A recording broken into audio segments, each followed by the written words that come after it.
Salve os irmãos com a paz do Senhor, amém? Amém. Que a graça e a paz do Senhor Jesus nos seja multiplicada nessa noite.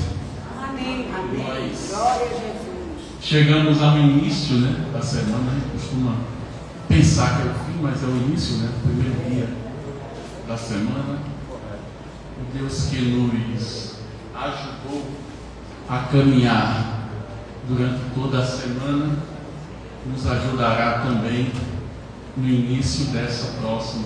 Ele já começou nos abençoando hoje, né? Começamos no dia do Senhor, né? O dia da ressurreição, na oração, na leitura da palavra, no estudo da palavra aqui na escola dominical. Inclusive eu quero aproveitar e conclamar os irmãos a estarem presentes, né, na escola dominical. Aqui ao lado tem a sala dos jovens também, né. Brevemente a gente vai ter também uma sala de pré-adolescentes, né, e assim a gente vai abrindo as frentes aí dos trabalhos, né, com crianças também. O espaço é curto, mas a gente vai tentar adaptar, né, e ter esse trabalho também, que é um trabalho de base, é um trabalho que fortalece, que constrói, né, que ajuda, melhor dizendo, na construção do caráter do crente, né, desde a sua infância, né.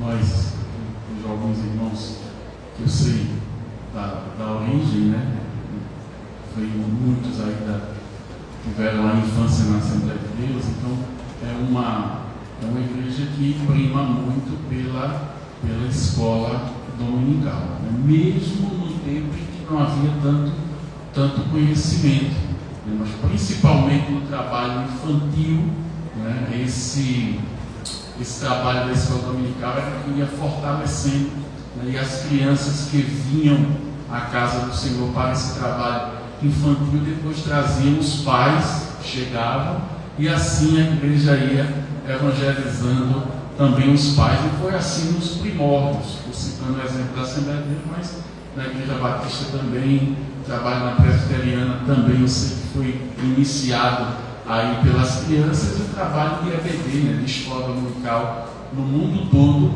ele iniciou-se a partir do trabalho infantil. Então é um trabalho que a gente não pode deixar de participar. É um trabalho que a gente tem que ter sempre. É o principal trabalho da igreja, é o trabalho de ensino da palavra, né? É aqui que a gente aprende com o irmão, né? Às vezes o irmão que tem um pouco mais de conhecimento aprende como que tem quase conhecimento nenhum, mas tem um testemunho, tem um exemplo de vida, né? E isso acaba fortalecendo. A graça de Deus se utiliza desse exemplo, e é esse exemplo de vida que vai nos fortalecendo. Então, conclamar os irmãos a estarem presentes. Comecem a vir, né? Na escola. Eu participava de outra escola, comecei a vir trazendo Paulinho, né, que está aqui agora, e tem a falta de Débora também. Então a gente também vai pegar esse público, porque a igreja vai crescendo, né, e a gente vai fortalecendo. E as irmãs que ficam aqui, né, na nave do templo, muitas que eu estou vendo aqui, que participam da escola dominical, né. E hoje, né, irmão Marcos, a gente conversou sobre o pecado, né, sobre a doutrina do pecado, os males do pecado na vida do homem, e ainda bem que não parou no pecado, ainda bem que tivemos a graça, e na graça tivemos a misericórdia, e na misericórdia de Deus fomos alcançados pela fé em Cristo, e essa fé em Cristo nos regenerou, nos transformou, nos salvou, nos libertou do reino das trevas para o reino do Filho do seu amor. Então a gente precisa dessa consciência, né? Isso é a base, é a importância, está sólido na graça e sólido na palavra, conhecendo bem a palavra para crescer e multiplicar, crescer e transmitir, é receber e transmitir. transmitir para que Deus, através do Espírito Santo, possa transformar. A moça, a mulher, à beira do poço, recebeu, conheceu, recebeu a mensagem, saiu, entregou essa mensagem na sua cidade. Eles vieram até este homem, este profeta, que ela disse ser o Cristo, né, para ver se não era empolgação de mulher, né? Então a cidade veio e em determinado momento a cidade disse: não é pelo que tu dizes, é pelo que nós vemos. Este é o Cristo, o Filho de Deus. Então foi o testemunho que gerou fé, e essa fé gerou uma divulgação do Evangelho, e essa ministração do Evangelho trouxe aqueles que o Senhor havia de resgatar e que foram resgatados. Hoje vamos falar sobre, bem simples, sobre o poder da graça. Quando eu me lembro, né, do poder da graça, eu me lembro de um exemplo, né, que é dado, né, se diz que você vai passando em uma rua e nessa rua você tem uma porta, e nessa porta está escrito assim: vinde a mim todos vós que estáis cansados e sobrecarregados, e eu vos aliviarei. É o que está em Mateus 11 e 28. E muitos passam ao largo, leem e seguem em frente, leem e seguem em frente. Mas passa uma determinada pessoa, e essa determinada pessoa para, olha, lê: vinde a mim todos vós que estáis sobrecarregados. Opa, sou eu, é para mim, e eu vos aliviarei. Eu preciso de alívio. Ele vai e entra. Quando ele entra nessa porta, ele olha para trás, e nessa porta, por dentro da casa, está escrito: só pode vir a mim aquele que o Pai trouxer. João capítulo 6 e versículo 44. Ou seja, é Deus quem vai, é Deus quem alcança, é Deus quem traz. Igual como pregamos aqui sobre o bom pastor. O bom pastor é que dá a vida pelas ovelhas. O bom pastor é que vai em busca daquela ovelha perdida, é quem vai alcançar aqueles que ele quer alcançar, que ele quer trazer para restaurar, para resgatar e para fazer desse povo que está em pecado, deste povo que está perdido, fazer deste povo o povo de Deus. Antes, a gente pensa só que essa decisão é uma decisão nossa. Eu decidi por mim mesmo. Mas quando a gente entra por essa porta que é Cristo, e quando a gente percebe que não tínhamos forças para entrar, que estávamos incapacitados de entrar, porque estávamos mortos em nossos pecados e delitos, aí é que a gente percebe que foi a graça de Deus que nos trouxe. Foi a graça de Deus que fez com que entrássemos. Foi a graça de Deus que nos alcançou. E foi a graça de Deus que nos transformou. Não por merecimento, única e exclusivamente por sua infinita misericórdia. Nós vamos ler isso no texto base da noite, que a gente vai ler já já, em Efésios capítulo 2, do versículo 1 ao versículo 10. Mas antes disso, dá um panorama rápido do que vem a ser a cidade de Efésios e falar um pouco rapidamente do contexto do livro de a carta do apóstolo São Paulo aos Efésios. A cidade de Efésios, Maicon pregou aqui sobre a igreja de Efésios, a igreja dos Éfesos. Ele falou na primeira carta, depois chegou na carta de Esmirna, sobre essa mesma igreja, a igreja que foi edificada por Paulo, que nós vamos trazer o contexto da palavra de hoje. A cidade de Efésios é uma cidade que está localizada ali na costa da que hoje nós chamamos de Turquia, antigamente Istambul, e mais antigamente ainda a Ásia Menor.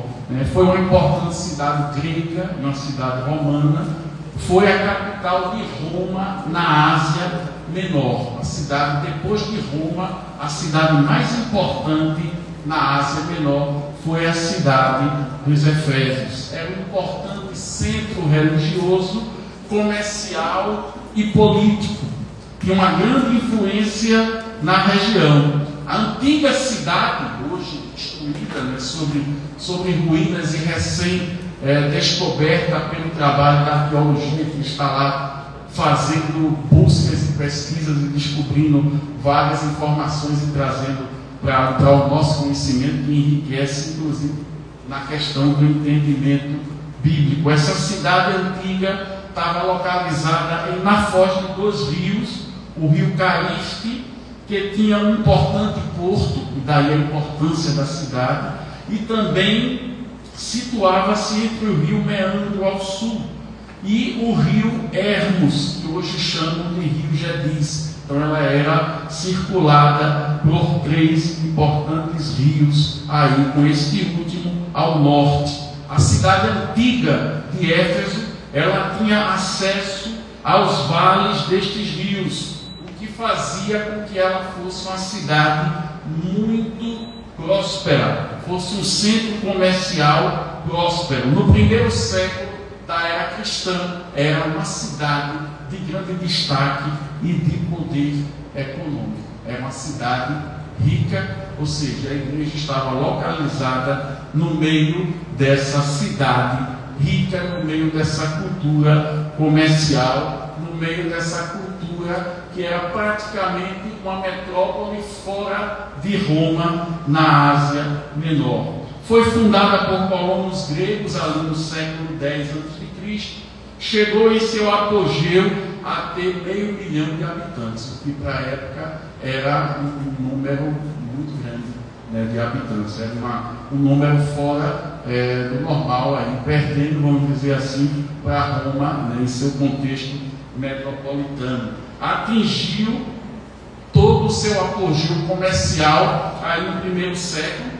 Tinha uma grande pujança religiosa, era a cidade que tinha o templo da deusa chamada Diana, ou Artemis. E Paulo enfrentou uma dificuldade grande na pregação do Evangelho nessa cidade, como falou Maico aqui na introdução aqui da primeira carta de Apocalipse, a carta da igreja de Efésios, que era uma igreja extremamente rica, mas também uma cidade extremamente rica, mas uma cidade extremamente religiosa, e que essa religiosidade era fonte também de poder econômico e de poder político. Então, quando a religião ela está entrelaçada aí com o poder econômico e com o poder político, vocês sabem que a dificuldade aí é grande, é maior para a pregação do Evangelho. Uma coisa necessariamente não tem relação com a outra. Aqui fica claro, uma deusa, uma adoração idólatra, mas nos contextos atuais muitas vezes não fica tão claro. É cobre que brilha, reluz como ouro, mas às vezes não, ali não é ouro. Então hoje a gente tem uma relação na nossa sociedade que a gente precisa ter muito cuidado, com essa relação de religião e de política e de fé. E imagine isso nesse contexto, lá em Éfeso, e que gerava recursos com a venda dos santinhos. É a mesma coisa que você chegar aí, como dizer, no alto da serra, ou chegar aqui no alto do Casa Amarela, você vive ali em torno da Senhora da Conceição. Há um comércio, há toda uma relação ali religiosa, comercial e política diante dessa situação. Então havia isso também em Éfeso. Éfeso era a sede do templo de Diana, que era uma das 7 maravilhas do mundo antigo. Hoje não existe mais, mas permanece como uma das 7 maravilhas do mundo antigo. Não existe mais, dedicada a essa deusa, que era a deusa da fertilidade. O declínio dessa cidade se deu, obviamente, pelo declínio geográfico da cidade. Ela começou a afundar, começou a ser assoreada, invadida por esses rios, foi se afundando.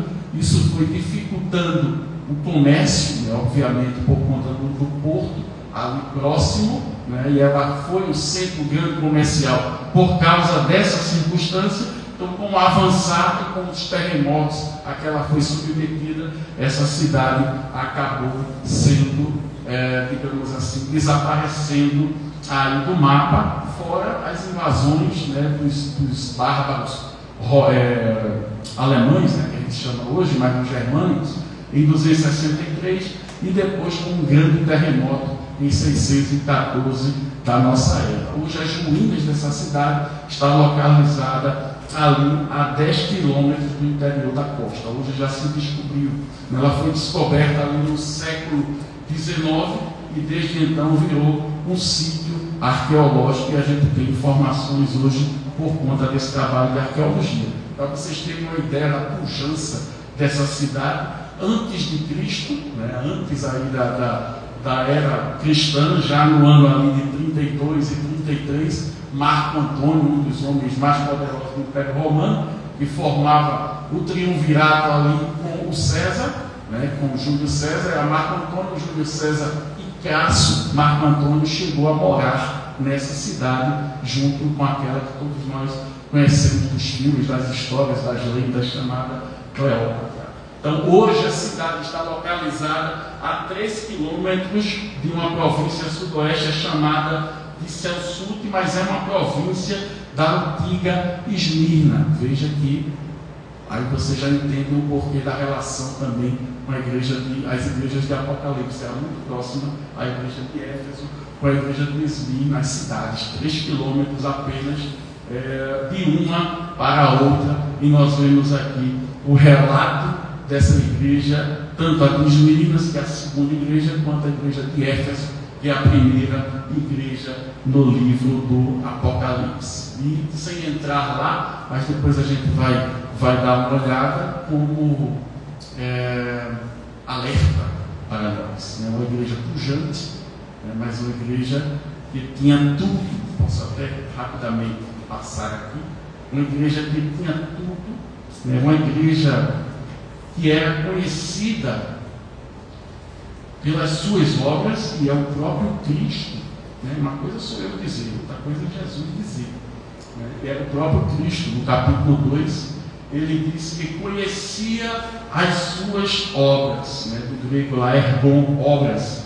Ele conhecia as suas obras, as obras que ela realizava, conhecia o seu esforço, conhecia a sua perseverança. Então era uma igreja conhecida e destacada por Cristo, que perseverava e que suportava provas. Era uma igreja que não esmorecia, mas era uma igreja que abandonou ao primeiro amor. E a gente precisa ter esse cuidado. Podemos ter tudo, sermos perseverantes, temos toda a estrutura como tinha a igreja de Éfeso, ensinada, fundada por Paulo, ensinada por Apolo, ensinada também por Priscila e Áquila. Então teve os grandes expoentes do primeiro século ali, teve na sua plateia, no seu hall, melhor dizendo, de membros e de mestres, mas esqueceu ao primeiro amor. Precisamos ter cuidado para não esquecermos jamais o primeiro amor. Não esquecermos jamais a obra da graça e da misericórdia de Deus na nossa vida, que nos alcançou e que nos transformou. Preservarmos essa fé simples, do começo, no meio e ao fim. Ao que vencer, dar-lhe-ei de comer da árvore da vida. Ele disse a essa igreja, no capítulo 2 e o versículo 7, ao vencedor darei o direito de se alimentar da árvore da vida que se encontra no paraíso de Deus. É uma jornada. A graça é um favor imerecido de Deus. É um favor imerecido. Essa igreja fundada por Paulo em 52 a.C., perto ali da sua segunda viagem missionária. Lá, Paulo passou cerca de 3 anos doutrinando, foi um seminário, 3 anos instruindo aquela igreja. A carta de Éfeso foi escrita uma década praticamente depois, ali no ano de 60 e 62. A carta de Éfeso foi escrita junto com a carta de Colossos, com a carta de Filemon e com a carta de Filipenses. Para contextualizar vocês, a carta de Éfeso foi escrita pelo apóstolo Paulo enquanto ele estava preso na cidade de Roma. Atos capítulo 28 e versículo 30 fala dessa prisão. O que é que isso traz para nós antes até de lermos o texto base? Muitas vezes passamos por dificuldades, por momentos da nossa vida que são momentos de sofrimento, momentos de prova, momentos de aflição. E muitas vezes não compreendemos o porquê desses momentos. Não compreendemos o porquê dessa prova, o porquê dessa aflição. Mas Deus, na sua soberania, Ele lá no seu trono diz para nós: o que eu faço agora não sabes tu, mas saberás depois. O apóstolo Paulo chegou a clamar e pedir diante das circunstâncias e sofrimentos que passava, e de um em especial, que era o seu espinho na carne, que não vamos entrar em qual detalhe seja esse espinho, se nos olhos, uma doença ocular que fazia com que lacrimejasse, ficasse aquele rosto melequento. Isso é muito, vamos dizer assim, de muita indigestão, né, diante de quem você está falando. A pessoa está olhando para você e você com os olhos remelando todo o tempo, como se fosse um pus correndo pelos seus olhos. Alguns dizem que era isso, era esse problema ocular. Pode sim ser o espinho da carne de Paulo. Outros dizem que não, era justamente o afastamento dos judeus em relação a ele, que ele amava muito o seu povo e ele não se conformava com o fato do seu povo não reconhecer a Cristo como Salvador, como Senhor, como Messias, e isso machucava muito a ele. Outros dizem que era um emissário de Satanás, baseado naquele texto, quando diz um emissário de Satanás ao esbofetear. Né? Dizem que aonde ele ia, o diabo usava uma pessoa, e essa pessoa também batia na sua cara, no seu rosto. É possível também que seja. Quando a gente olha, contextualizado em quê? Contextualizado num homem que era um homem forte no sentido de poderoso em palavras e de poderoso em currículo. Um homem que tinha carta dos maiorais para sair prendendo aos cristãos, um homem cheio de letras, um homem que aprendeu aos pés do maior mestre da época, aos pés de Gamaliel, um homem que era fariseu, hebreu, filho de hebreu, filho de hebreu, fariseu, filho de fariseu, circuncidado ao 8º dia, um homem que falava hebraico, um homem que falava aramaico, um homem que falava grego e um homem que também dominava latim. Ou seja, um homem que falava os idiomas necessários para se falar e viver no mundo. Um homem cosmopolita. Então, possa ser que isso tenha sido também o seu espinho na carne, ser esbofeteado. Aonde chegava, Satanás usava uma pessoa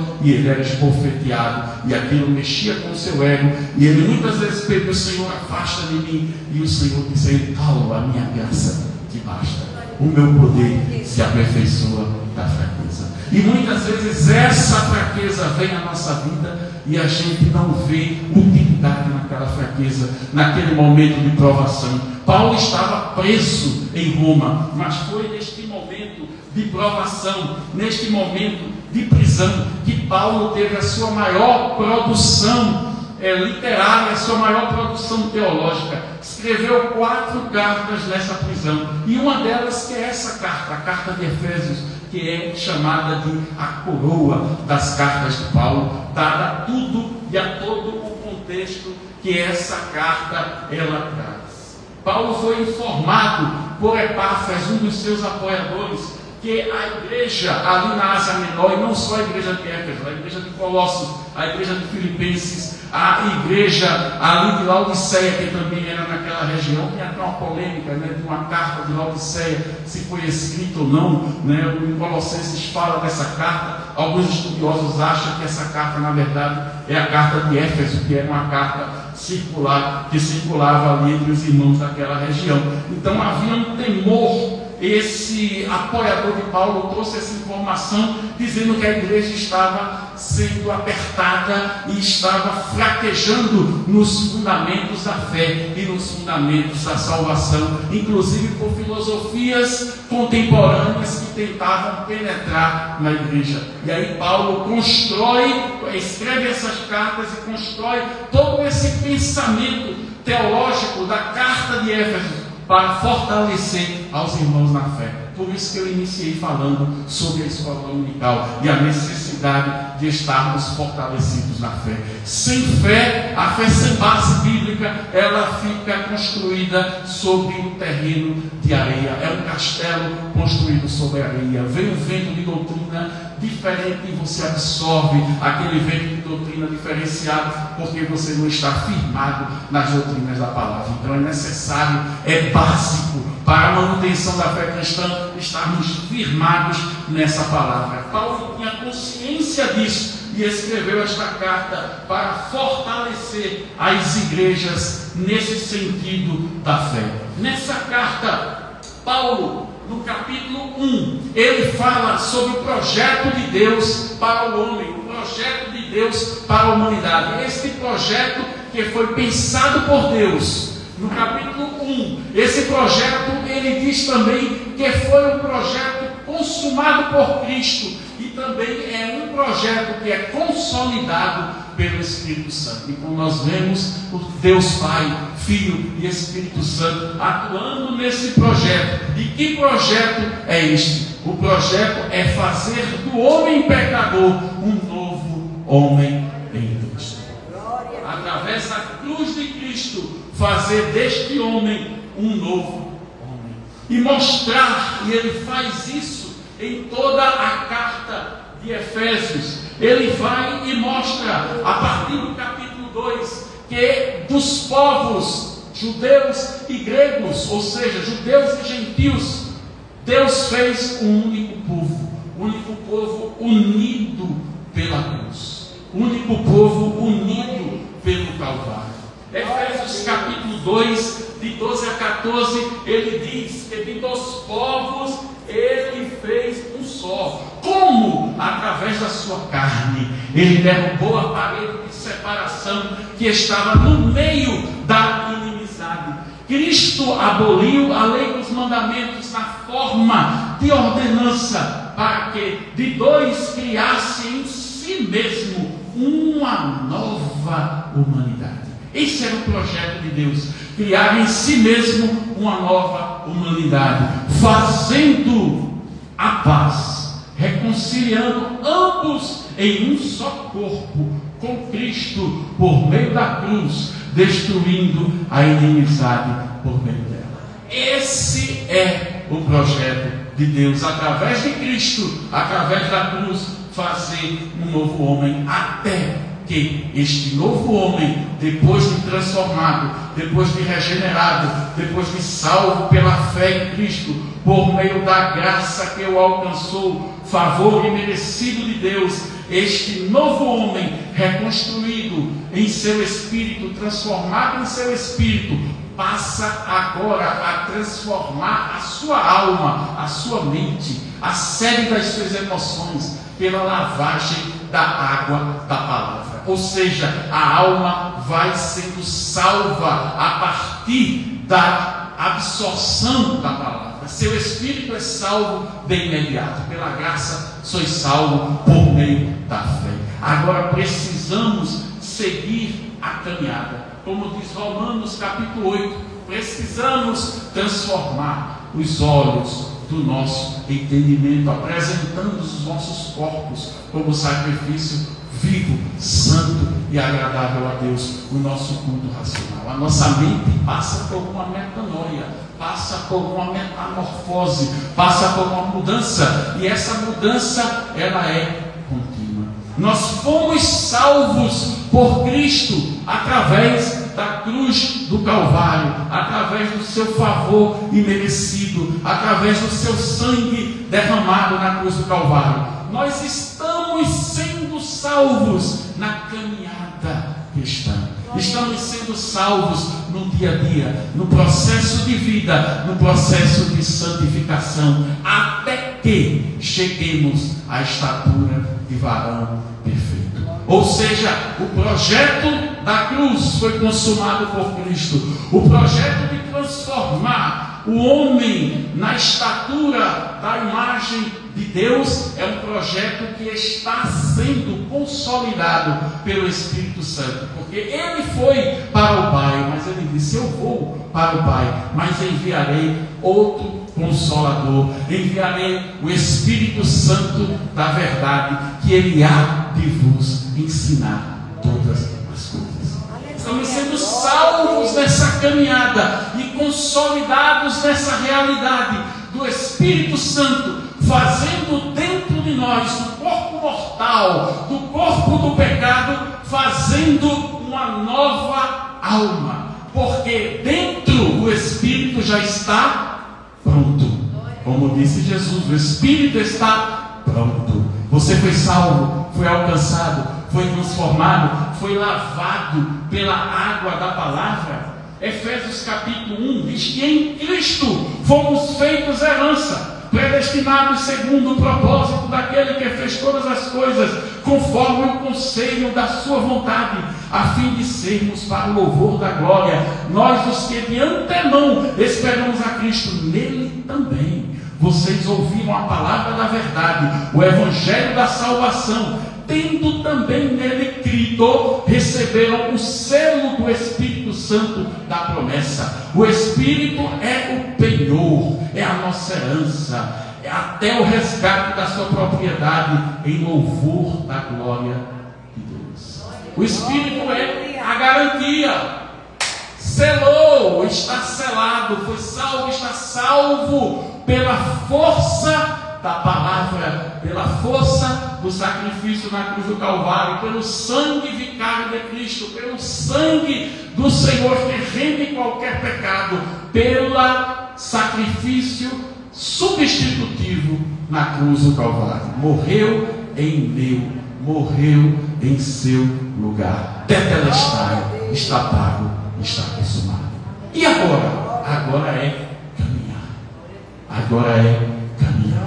Agora é andar, porque temos em nós, dentro de nós, na nova aliança, o Espírito Santo. Aleluia. Na antiga aliança havia salvação, na antiga aliança havia graça, mas o Espírito Santo operava sobre, e agora o Espírito Santo opera em você.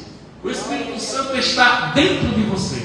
Como diz: não sabeis vós, sois o templo de Deus e a morada do Espírito Santo. Se é que fostes transformados, então se foi, está selado com o Espírito, que é o penhor, é a garantia. Você chega, vai buscar um dinheiro, está liso, vai lá na caixa econômica. Não sei para aquele colar de ouro hoje, não sei para aquele colar de ouro.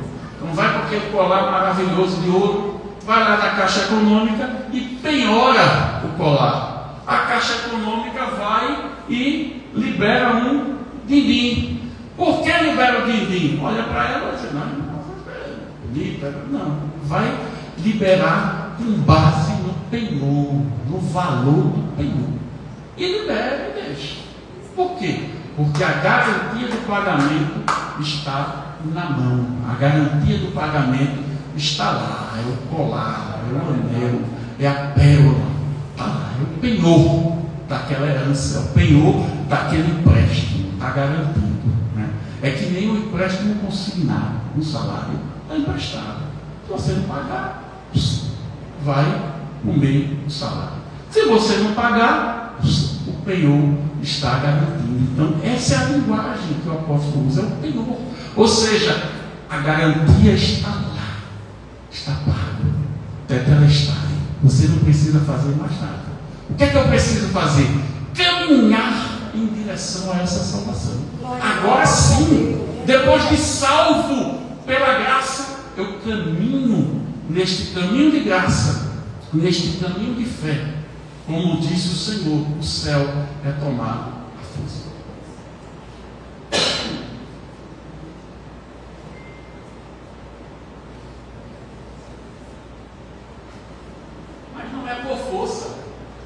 por violência, não é pelo esforço humano. Não, para a salvação não, você já está salvo. Seu espírito está pronto. Agora, a caminhada e a salvação da alma, a metanoia, a mudança de mente, ela exige de você busca. Ela exige de você que você se aproprie da salvação. Ela exige de você que você vá em busca dessa salvação. Paulo, no capítulo 2, que nós vamos ler, ele contrasta entre a condição humana dos versos de 1 a 3 e a nova vida humana depois de Cristo, nos versos de 4 ao verso 5. Vamos ficar de pé? Começou agora. Foi só introdução. Efésios capítulo 2, versículos de 1 ao versículo 10. Diz assim, eu vou ler na Nova Almeida atualizada. O entendimento hoje, na versão da Almeida, é mais contextualizada, mais completa. Mais corrigida, toda a Almeida. Ou outra versão que você queira. Estou com aqui os dias aqui também, que é excelente. E ele lhes deu vida quando vocês estavam mortos em suas transgressões e pecados, nas quais vocês andaram noutro tempo, segundo o curso do mundo, segundo o príncipe da potestade do ar, do espírito que agora atua nos filhos da desobediência. Entre eles também nós, todos, andamos no passado, segundo a inclinação da carne, fazendo a vontade da carne e dos pensamentos. Éramos por natureza filhos da ira, como também os demais. Mas, porém, contudo, todavia, entretanto, Deus, sendo rico em misericórdia, por causa do grande amor com que nos amou, e estando nós mortos em nossas transgressões, nos deu vida, juntamente com Cristo. Pela graça, vocês são salvos. E juntamente com Ele, nos ressuscitou, e com Ele, nos fez assentar nas regiões celestiais em Cristo Jesus. Deus fez isso para mostrar nos tempos vindouros a suprema riqueza da sua graça em bondade para conosco em Cristo Jesus. Esse é o objetivo. Deus fez isso por quê? Para mostrar nos tempos vindouros a suprema riqueza da sua graça em bondade para conosco em Cristo Jesus. Porque pela graça, pelo favor imerecido de Deus, vocês são salvos, mediante a fé. E isto o que? A fé e a graça não vem de vocês, é dom de Deus, não de obras, para que ninguém se glorie, pois somos feituras dele, criados em Cristo Jesus para as boas obras, as quais Deus de antemão preparou para que andássemos nela. Abra os olhos do nosso entendimento para compreendermos a extensão e a profundidade da tua graça. Será impossível, Senhor, mas permita que possamos ao menos desfrutar, ao menos beber um pouco mais dessa fonte de misericórdia, de perdão e de sabedoria através da tua palavra. Espírito Santo, tu que nos ensinará tudo desde a partida do Senhor, és o nosso mestre, o nosso consolador. Nos ensina e forma em nós a cada dia o caráter de Cristo, até que cheguemos à estatura de varão perfeito e possamos ser esta nova humanidade recriada em Cristo para a glória de Deus. Em nome de Jesus. Amém. Glória a Deus. Então esse é o objetivo. Em Efésios capítulo 2, o apóstolo Paulo fala de uma maneira assim mais clara do que em todos os seus outros escritos, do que em todas as outras cartas. Ele fala a respeito da graça de uma maneira maravilhosa, a maravilhosa graça de Deus na salvação dos pecadores. A carta aos Efésios é como um hino de louvor à soberania da graça de Deus. A soberana graça de Deus é louvada em cada palavra, em cada trecho, em cada versículo, em cada capítulo de Efésios. São 6 capítulos em que Cristo, a sua graça, o Senhor, Deus, o Espírito Santo, Deus triuno, Ele é exaltado pela sua soberania e pela sua graça e misericórdia imensurável. Ele mostra para pecadores, através de Cristo, que há um caminho, que há uma solução, que há uma salvação. A palavra do Evangelho, diferente de todos os outros, de todas as outras palavras, seja de religião qualquer que seja, a gente chama ela de boas novas. Mas as boas novas, para ser de fato fiel com aquilo que Cristo ensinou, fiel com aquilo que Cristo pregou, fiel com a obra do Calvário, ela começa falando as mais novas. Hoje, o contexto é diferenciado. Hoje a gente tenta fazer um apêndice ao Evangelho para acomodar as pessoas que estão sofrendo e dizemos: pare de sofrer e venha. Nós dizemos: olha, você foi pensando em você que Deus fez tudo, é para você, o melhor está por vir.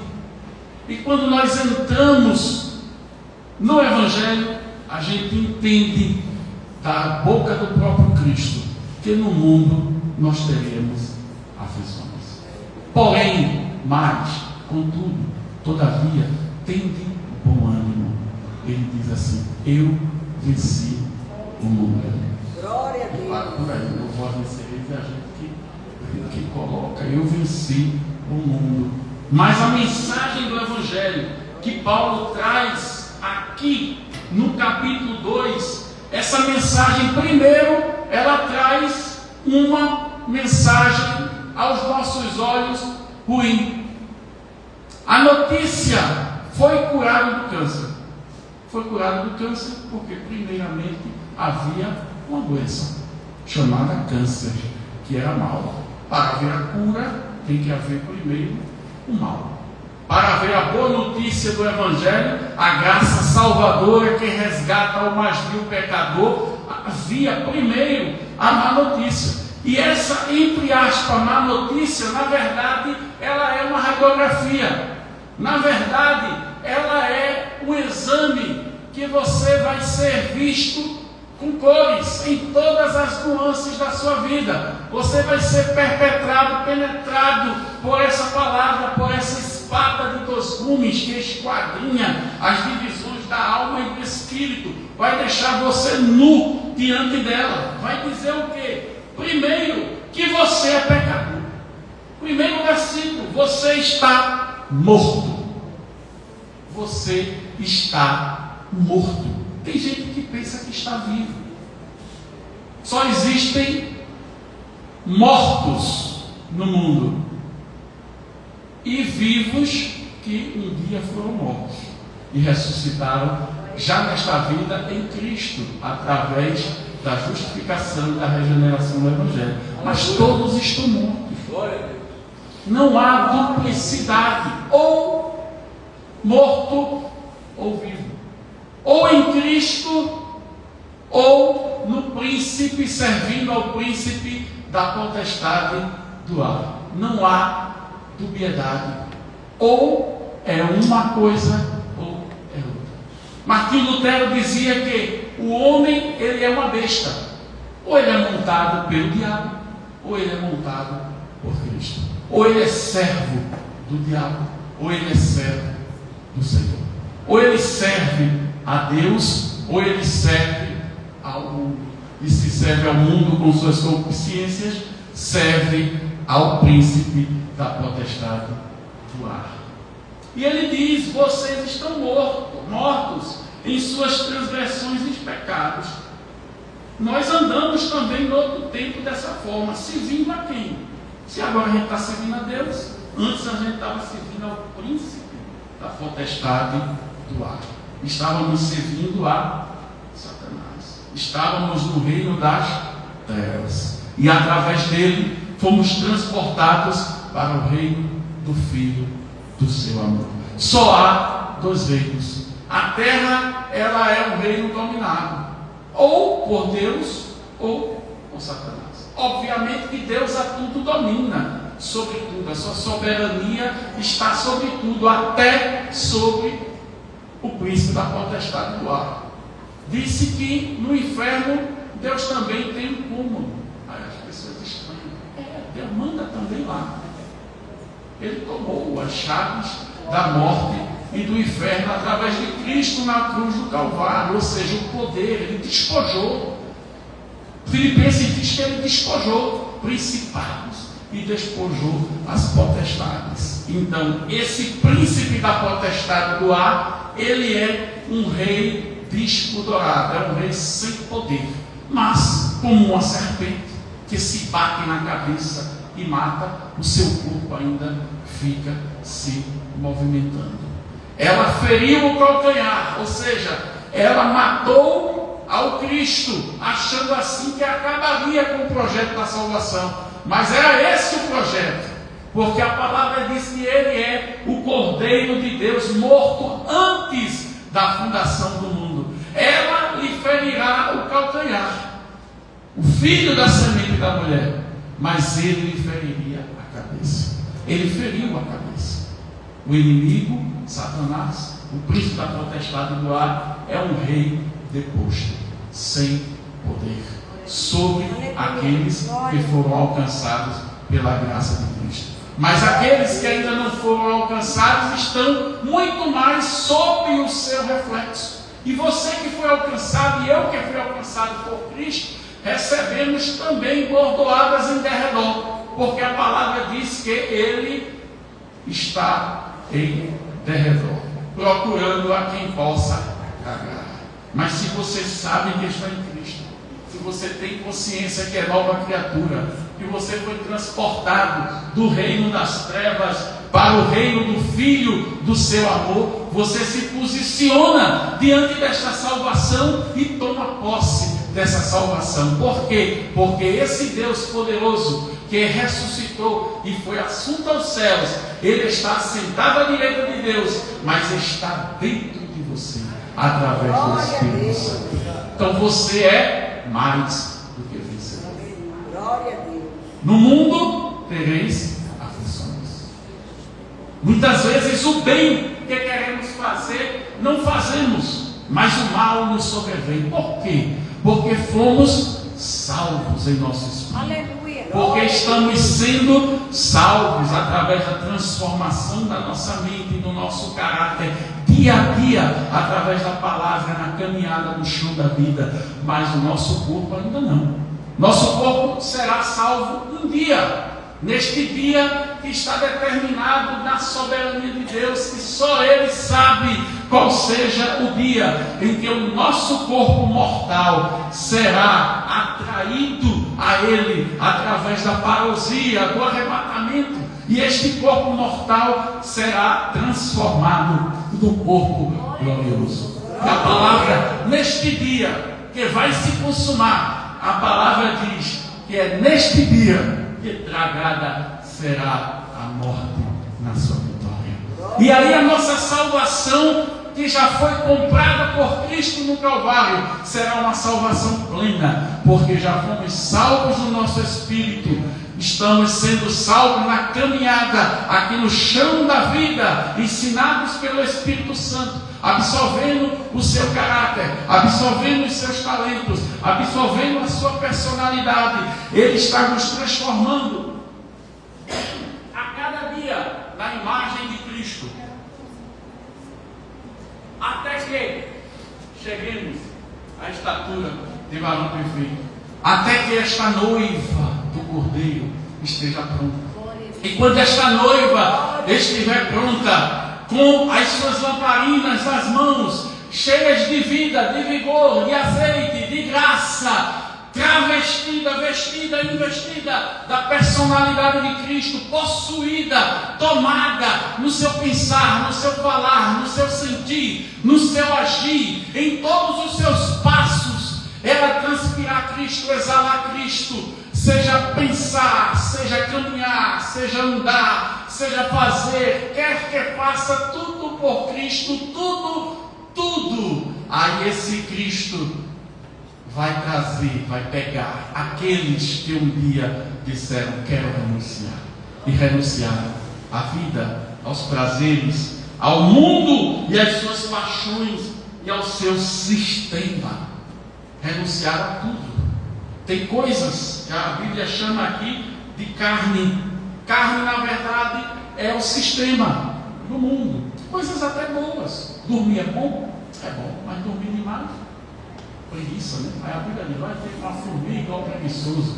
O que é bom fica ruim.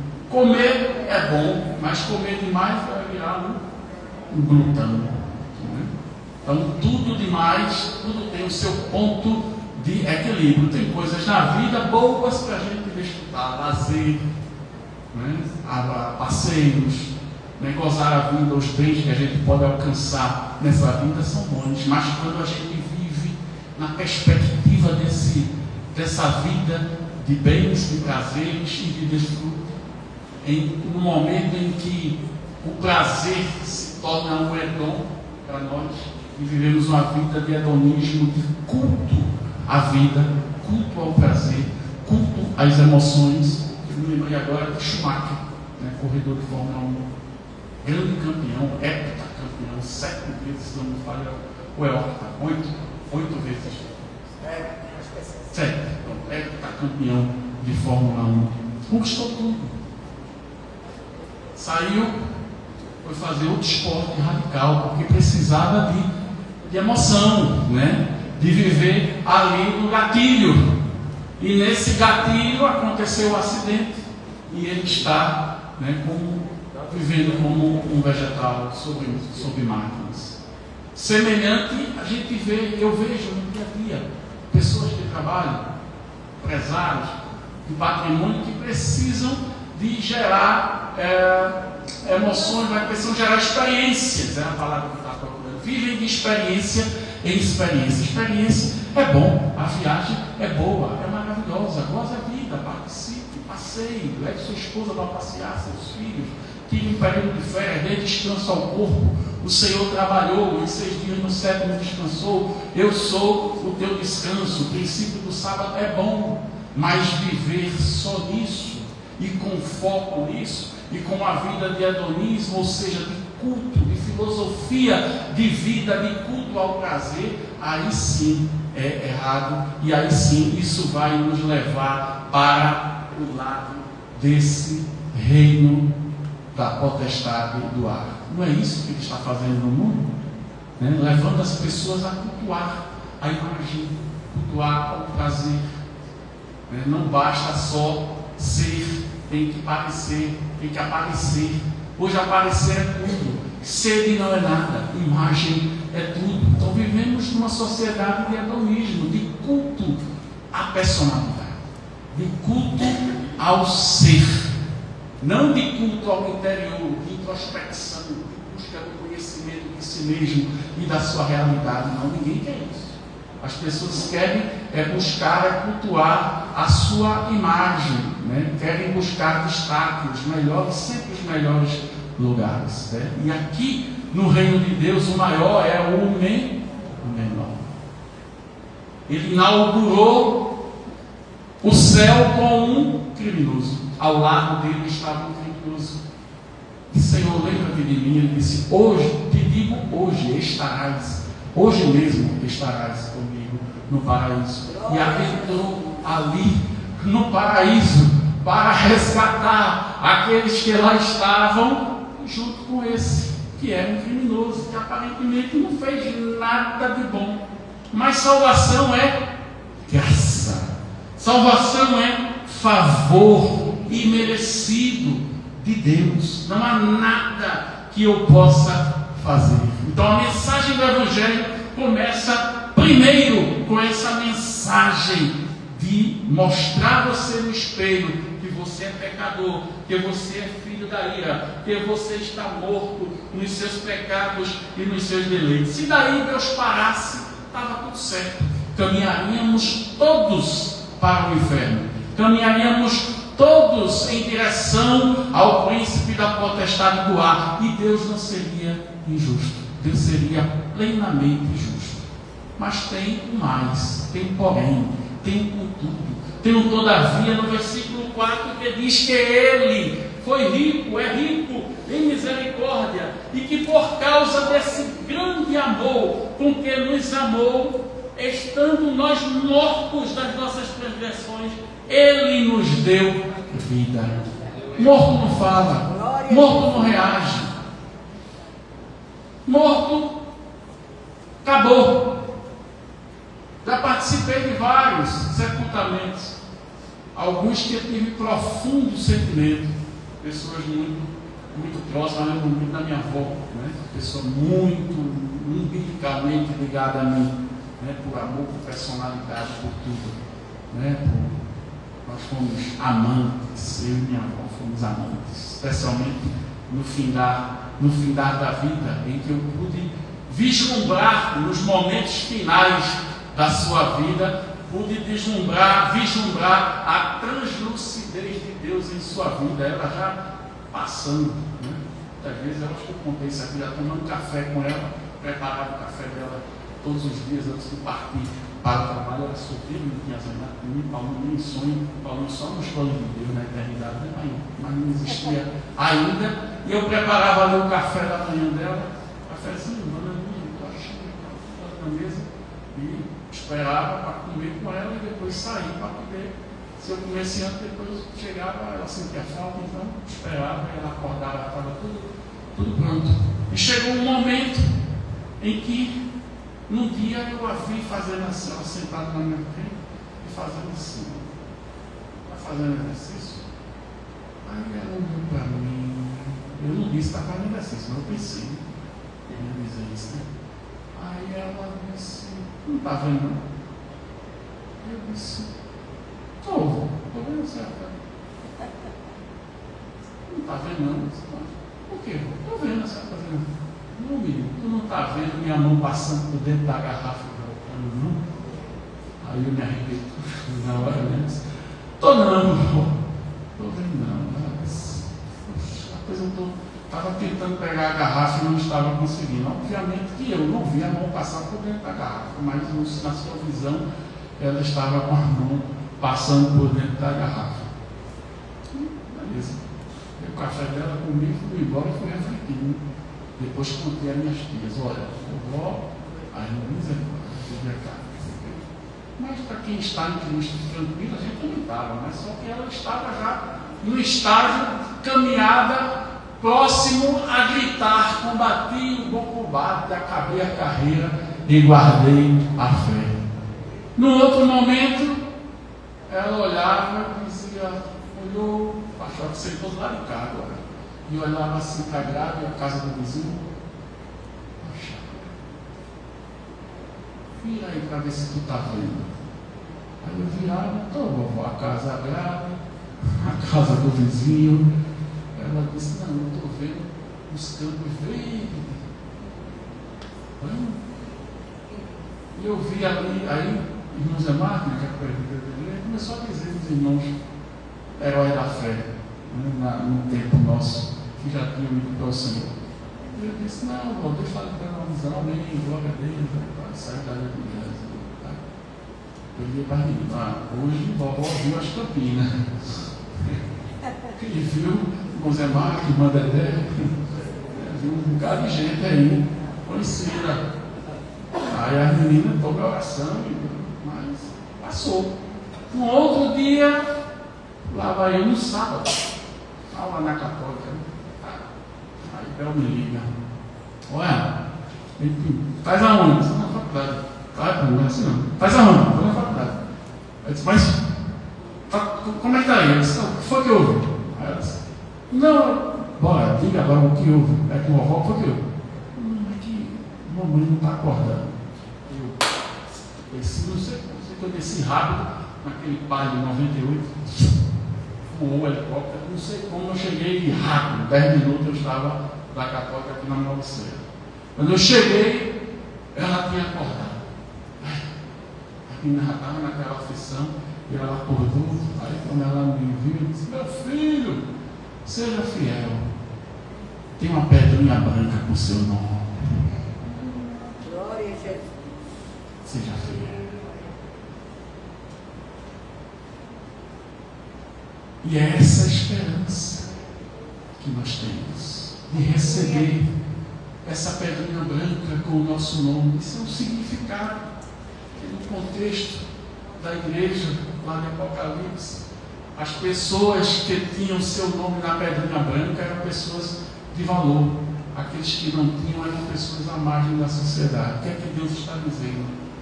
Está chegando o dia em que você vai receber o seu passaporte celestial, a sua identidade celestial, o seu novo nome, escrito, escolhido por mim, por Ele. Ele é quem vai escolher o seu nome.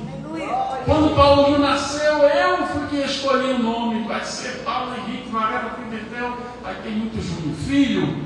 Aí foi aquela agonia, mas não podia ser outro nome.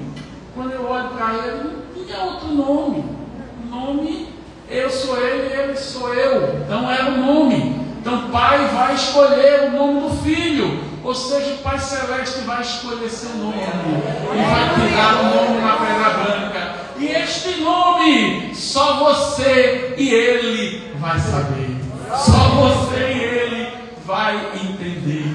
Em sua ressurreição, Jesus próximo ali, a partir, Jesus disse aos discípulos, diante de muitas indagações e de muitas perguntas, Ele disse, naquele dia nada me perguntareis. Naquele dia nada me perguntareis. O nosso conhecimento será pleno.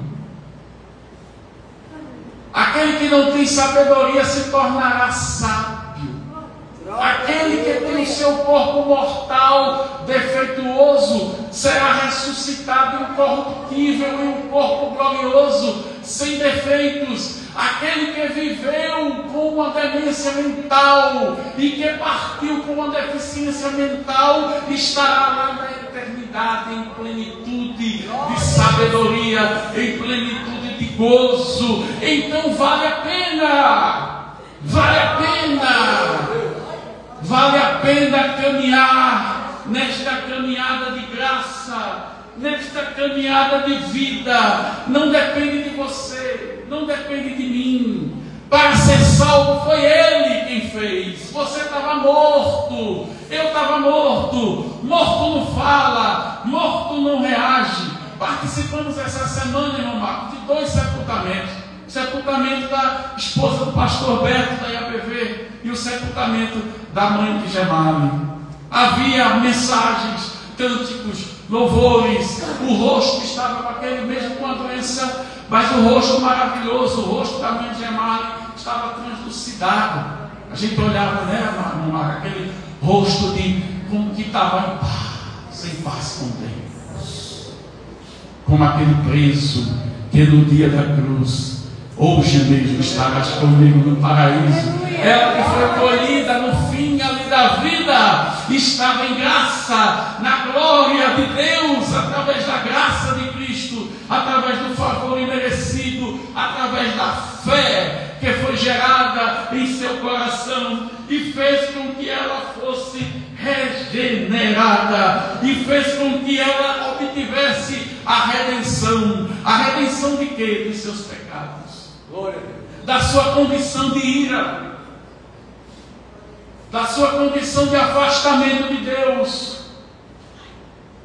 da sua condição de perdição eterna, transportados para o reino do Filho do seu amor. Essa é a melhor mensagem. Existe um mais, existe um porém, contudo, todavia, entretanto, Deus vida através de Cristo, estando nós mortos em nossos pecados e delitos.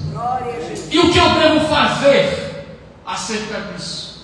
E o que eu devo fazer agora que estou salvo em Cristo? Eu já estou salvo em Cristo. Agora eu vou deitar em berço esplêndido ao som do mar à luz e o céu profundo, fulguras ao floral da América. Não, nós vamos fazer o quê? Caminhar na graça. Após recebermos esse favor imerecido de Deus, em Efésios capítulo 4, versículo de 1 ao 6, Ele nos conclama a vivermos de maneira digna da vocação que nós recebemos.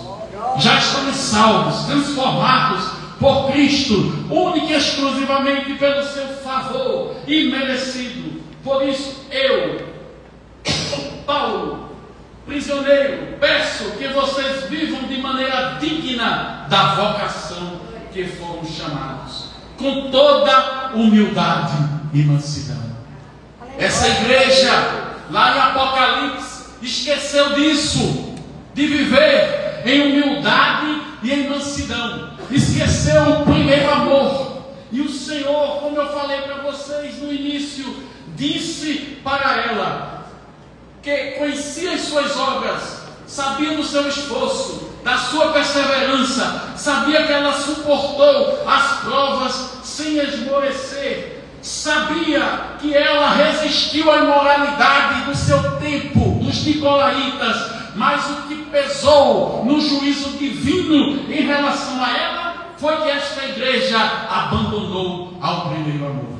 Não podemos abandonar ao primeiro amor.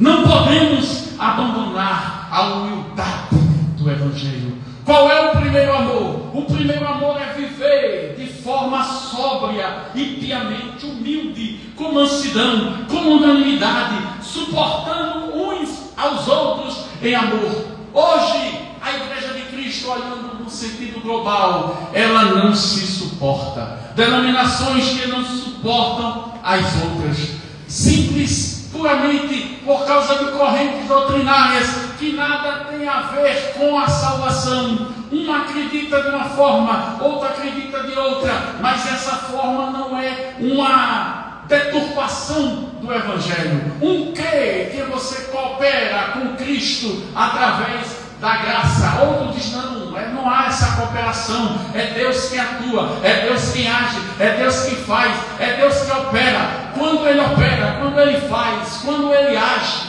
quando Ele atua, quando gera fé em você, quando Ele regenera, você que estava morto, ressuscita. Aleluia. Seus olhos são abertos e esse Evangelho lhe penetra. E quando esse Evangelho lhe penetra, ele lhe restaura pelo Espírito Santo. E agora sim, restaurado, depois de morto, você tem fé e tem paz com Deus. E é regenerado, ou seja, você torna a viver. Agora sim, vivo, já em Cristo, você caminha. Vivo em Cristo, você anda de maneira digna. Por quê? Porque agora há capacidade em você. Antes você era incapaz, você estava morto. A inclinação da sua vida é carne. É o que a carne inclina, são os prazeres. A sua inclinação vai em direção ao príncipe da potestade do ar. Mas agora, transformados unilateralmente pelo poder de Cristo, ressuscitados, tendo fé e regenerado a partir do momento em que você ressuscita com Cristo, agora sim temos paz com Deus. E aí caminhamos em direção a essa vocação. E aí 1 Pedro reforça isso. 1 Pedro capítulo 1 e o versículo 13, ele diz: por isso, preparando o seu entendimento, sejam sóbrios e esperem inteiramente na graça que lhe está sendo trazida na revelação de Cristo. Depois de transformado, agora nos resta a sobriedade, nos resta tomar posse dessa salvação e trilhar o caminho.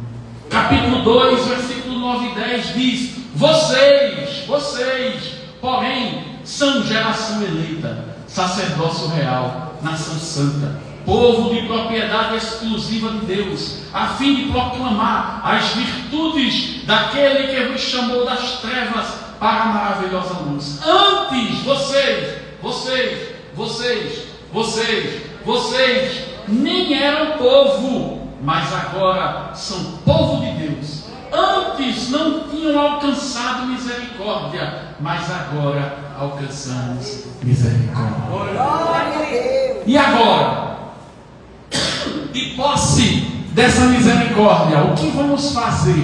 Igual a Paulo, igual a minha avó, Lourdes Varela: combater o bom combate, acabar a carreira e guardar trilhar este caminho com a graça, com a força, com a unção, com a direção do Espírito Santo. Você pode, você vai, até ao dia final, o momento da parousia, o momento do arrebatamento da igreja, o momento em que você, já recriado na família de Deus, de acordo com o plano original de Deus, que é o tema da carta de Efésios, tudo pela graça, por meio da fé, que é dom de Deus, é criado, transformado, consolidado o caráter de Cristo dentro de você e dentro de mim, no abrir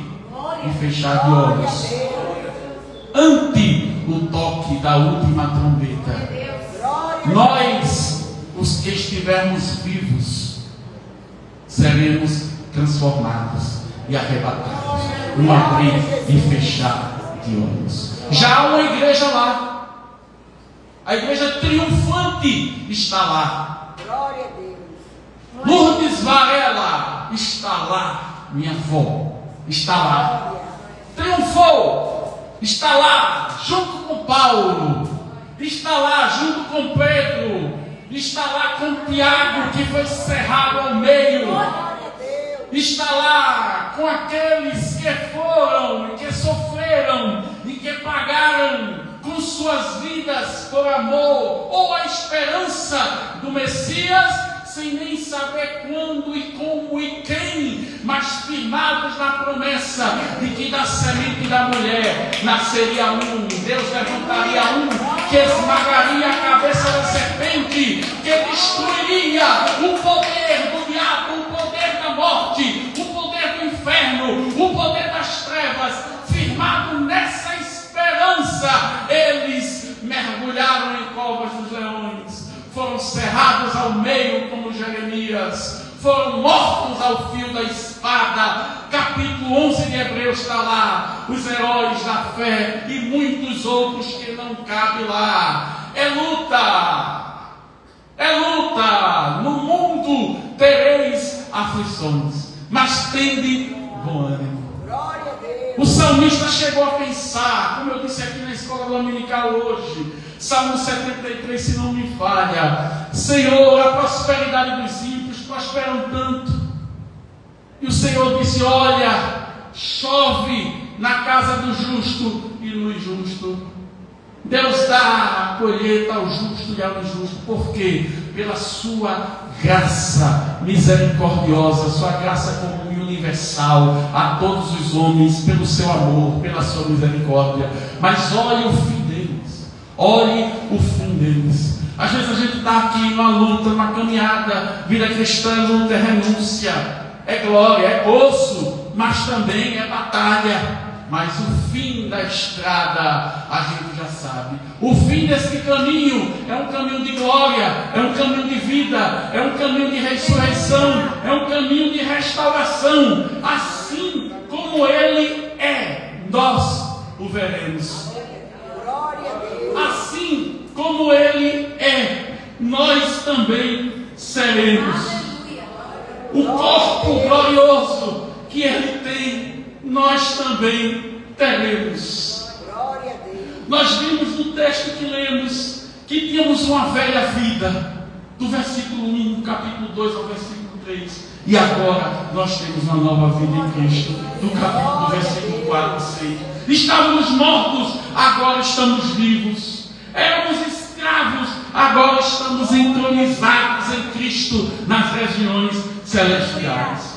Éramos merecedores da ira de Deus, agora somos alvos da sua graça, do seu favor imerecido. Andávamos entre os desobedientes e agora temos comunhão com Cristo, comunhão com Deus, e o sangue de Jesus Cristo, o seu Filho, nos purificou de todo pecado. Estávamos sob o domínio de Satanás e agora estamos unidos com Cristo. Nós vivíamos sob este poder, mas agora estamos sob o domínio de Cristo. Por quê? Porque Ele nos vivificou, estando nós mortos. Aleluia.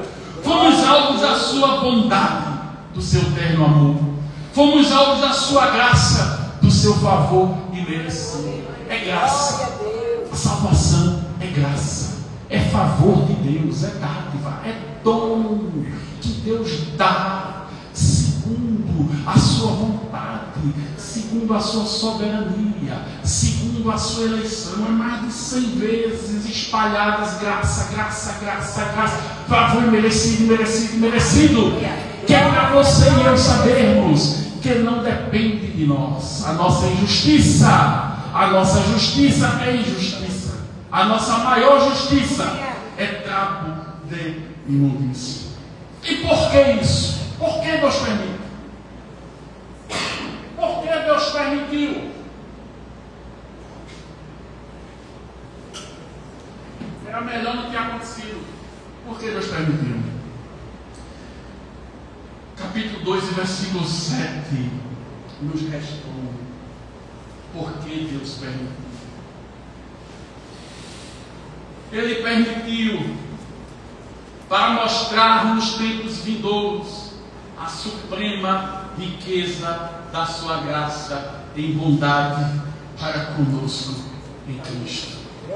Esse evangelho, esse milagre, essa loucura de um Deus imortal, onisciente, onipresente, onipotente, se aniquilar, se anular, abrir mão e encarnar em um corpo humano semelhante a nós. Isso é uma loucura, mas Ele fez por amor a nós. Os anjos olharam. Pedro diz, lá em Pedro 1, de 10 a 12, que os anjos se admiraram disso e desejaram dar-me a oportunidade de falar desta loucura, desse evangelho. E nós temos essa oportunidade, é nossa, é prerrogativa nossa. Deus deu a nós, que fomos salvos, remidos, que somos nação eleita, sacerdócio real. É privativo, é um direito privativo, só nós podemos exercê-lo. Então é glorioso esse evangelho. Tomemos esta bandeira e digamos ao mundo: olha, pare de sofrer. Não, digamos ao mundo: você é pó, você é cinza, você é pecador, você está sob a ira de Deus. Se você continuar do jeito que você está, você não precisa fazer nada, você vai para o inferno. Há inferno, a perdição eterna, mas há também um caminho de salvação. Há um caminho de salvação. Não adianta você fazer nada.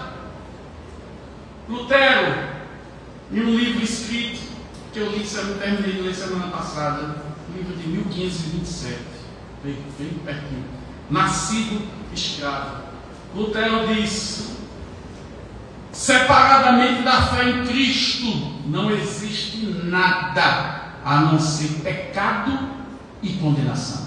Nada. Não dobre a pílula. Não há absolutamente nada. Romanos 8:9 diz: vós, porém, não estáis na carne, mas no Espírito, se é que o Espírito de Deus habita em vós. Mas se alguém não tem o Espírito de Deus, esse não é dele. É o Espírito quem vivifica o nosso corpo mortal. Não há nada pelo qual somos justificados a não ser a fé.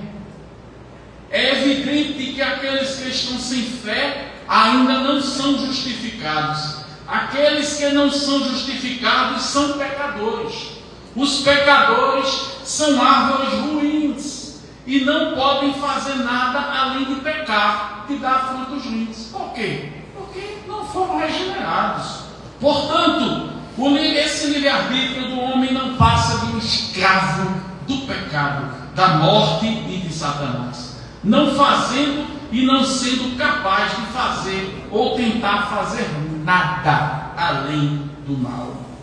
É a graça que vem livremente, que nenhum pensamento sobre ela, muito menos qualquer esforço humano ou empenho por ela, precedem a sua vida. É dom, é favor de Deus. A graça de Deus é dada a nós livremente, sem méritos. E mais ainda, é dada a indignos, não é obtida por meio de nenhum esforço, empenho ou obra para que ninguém se glorie. Sejam esses pequenos ou grandes, letrados ou iletrados, mesmo dos melhores e mais virtuosos homens. É a graça. Ninguém, ele diz, ninguém, Cristo fala, arrebatará da minha mão aquele que por mim foi alcançado. Aqueles que o Pai me deu não serão arrebatados da minha mão. João 10:28, meu Pai me deu e Ele é maior do que todos.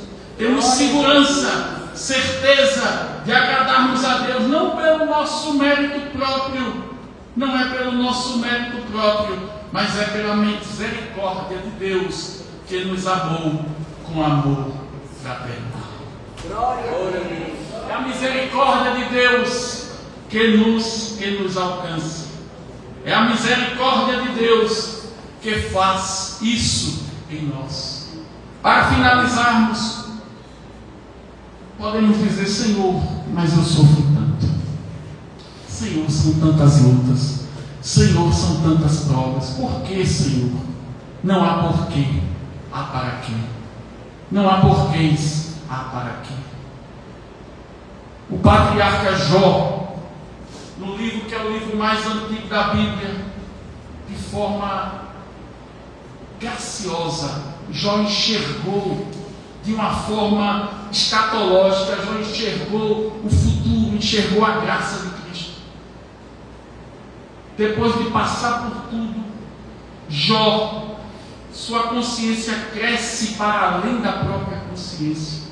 Ele abraça o absurdo, o escândalo, inexplicável injustiça pela justificação da fé. A eleição livre, soberana de Deus sobre a criação e as criaturas. Jó se enxerga liberto, simplesmente para ser sobre tudo, ser para Deus e para ninguém mais. Jó, hoje, sendo para Deus, Jó se abre ao encontro da verdade. Não há meras encenações, nem imagens opacas que está por trás dele, cobertos como Adão e Eva lá no jardim depois do pecado, cobertos com folha de figueira. Não, as morais ficam de lado, a presunção fica de lado, o orgulho fica de lado, é enganoso. Tudo isso pretende cobrir os olhos daquele que enxerga tudo, que penetra até o nosso ser e diz: aonde estás? Como disse Adão, aonde estás? Nada se esconde a esse Deus. Jó, ele é filho não de Caim, mas ele é filho da linhagem espiritual de Abel. Ele é filho do sangue que justifica e da fé que aceita a satisfação de Deus, que vem da confissão permanente de lábios que clamam a Ele e tão somente a Ele por justificação.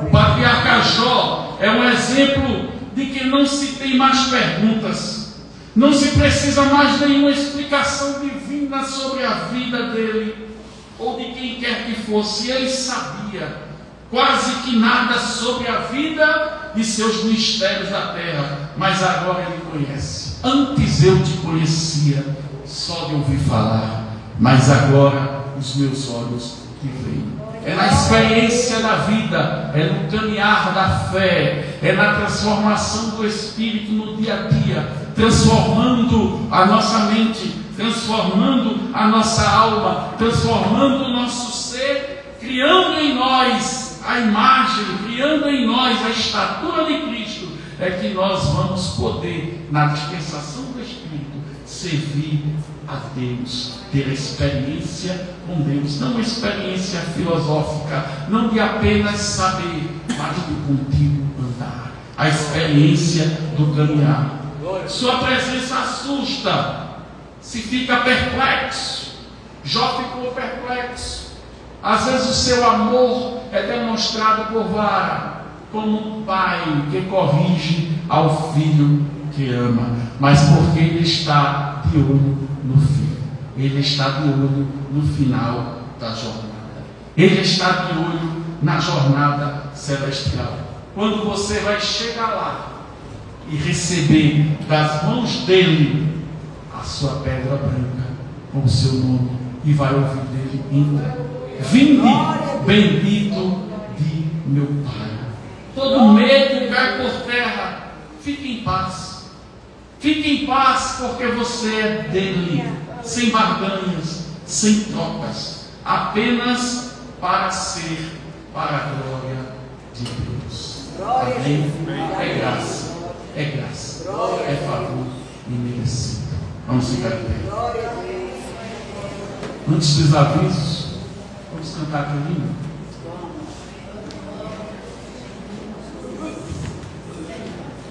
Deus nos criou para quê?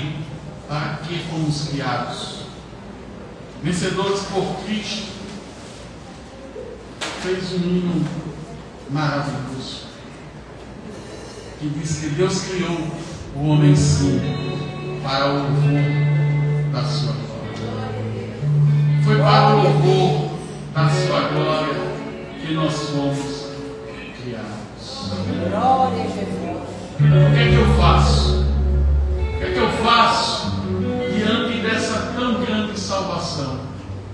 Como disse o salmista: tomarei o cálice da salvação e invocarei o seu nome.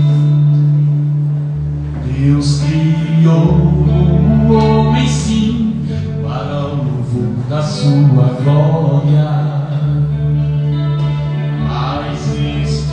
Homem preferido não dá louvor à sua glória.